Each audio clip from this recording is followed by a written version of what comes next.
ভিডিওর শুরুতেই বলতেছি, যারা এই দুর্ঘটনাটি দেখার জন্য ভিডিওটি দেখতেছেন তাদের উদ্দেশ্যে বলতেছি, বিরুলিয়া বা আক্রাইন হতে যারা যাতায়াত করেন মিরপুর বা হাউজিং, এই সড়কটিতে যাতায়াতের জন্য আমাদের এই ওয়ান বাই রোডটি দৈনন্দিন বিভিন্ন ধরনের গাড়ি অ্যাক্সিডেন্ট হয়। বিশেষ করে আমি এই রোডটিতে আমার যাতায়াত দৈনন্দিন, তো আমি লক্ষ্য করি যে লেগুনায় বেশি অ্যাক্সিডেন্ট হয় রোডটিতে। তো ভুলবশত হয়তো আজকে ডেফোডিল ভার্সিটির বাসগুলোর সাথে লেগুনাটির ভয়াবহ একটি অ্যাক্সিডেন্ট হয় চোখের সামনেই। তো এটা আসলে তাৎক্ষণিক ভিডিও করাটা সম্ভব হয়নি। অ্যাক্সিডেন্ট হওয়ার পরে আমি ক্যামেরাটা অন করছি, অন করে ভিডিওটা আপনাদের দেখানোর জন্য পুরো দৃশ্যটা যে কী হলো এখানে।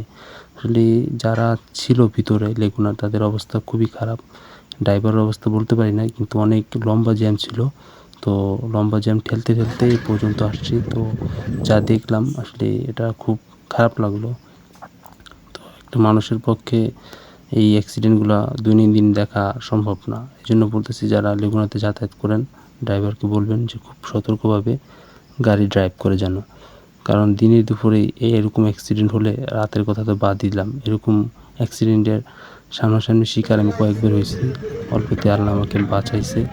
তো আমি বলবো যে ড্রাইভারকে খুব সাবধানতার সাথে, সতর্কতার সাথে গাড়ি ড্রাইভ করতে বলবেন।